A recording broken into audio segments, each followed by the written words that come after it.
Hi, I'm Rishi, and let's start with the second assignment, which is a logistic regression case study. So this analysis was basically for a major company that wanted to understand, the factors that affect the iteration of that company. So we were required to model the probability of iteration using a logistic regression model, and the result that were obtained, they were used by the higher management to make changes to the workplace in order to make the employees stay. So it was a logistic regression model since the target variable was a categorical variable, either yes to iteration or no. So as you know, the output of a logistic regression model is a probability and not the class label, and then we need to decide on a cutoff value in order to assign a class label to that particular value. Okay, so the data that was given consists of multiple CSV files that included HR records, manager survey, in time and out time details, and we merged all those files together based on a particular value, which was the employee ID. So there were many data quality issues like NA values, missing values, incorrect column names, and data format, like the date format was incorrect in time and out time.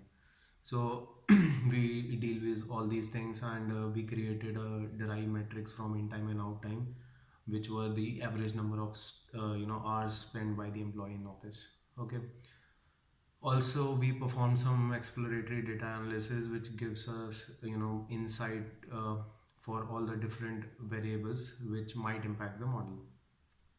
For the model building part, we all the continuous variables, those were scaled, and all the categorical variables were converted to dummy variables. Then we divide the data into train and test as 70 and 30. Now the GLM, or the generalized linear model function, was used to create the first model. So all the independent variables were used as input for the first model.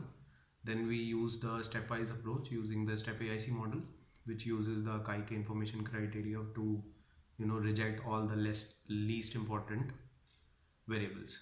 Okay. Now the model that the step AIC gave us, we use the VIF and the P values for each variable to select or reject that variable.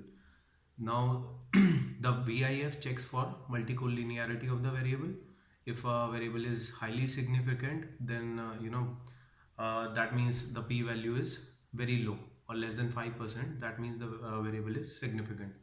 Then we just cannot reject a variable if it is significant, and although the VIF is high, we need to look at both the values in order to decide and come to a judgment.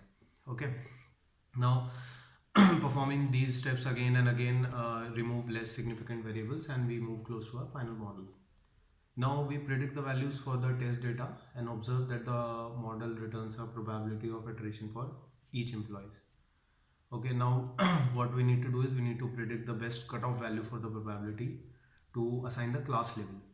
For this, we rely on the p value, the sensitivity, and the specificity. So we find out the cutoff value which returns the best model accuracy, and the sensitivity and the specificity. We also then evaluated the model using the gain, lift chart, and the KS stats. So basically the gain chart at a given decile level is the ratio of the cumulative number of targets up to that decile to the total number of targets in the entire data set. For the lift chart, we gave up the it gives the idea of how the model is performing against the random model. Also the case stats, it is basically for the given decile level, it is the difference between the percentage cumulative iteration and the percentage cumulative non-iteration. So the maximum value for it must occur on the top 3 or 4 deciles. So this is how the model evaluation was done. Thank you.